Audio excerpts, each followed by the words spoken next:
বিপদ আসলেই প্রথমে বিশ্বনবী সাল্লাল্লাহু আলাইহি ওয়াসাল্লাম একটা দোয়া পড়তেন। তিনি পড়তেন ইন্না লিল্লাহি ওয়া ইন্না ইলাইহি রাজিউন। তাহলে বিপদ এলেই আমরা এখন থেকে ইন্না লিল্লাহ পড়ব, নাকি হায় হুতাশ করবেন?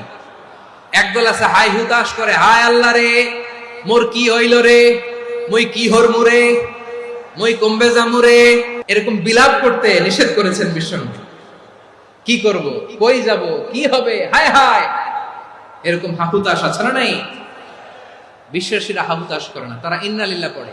তারপরে বিশ্বনবী পড়তেন আল্লাহুম্মা আজুরনি ফি মুসিবাতি ওয়াখলুফ লি খায়রাম মিনহা।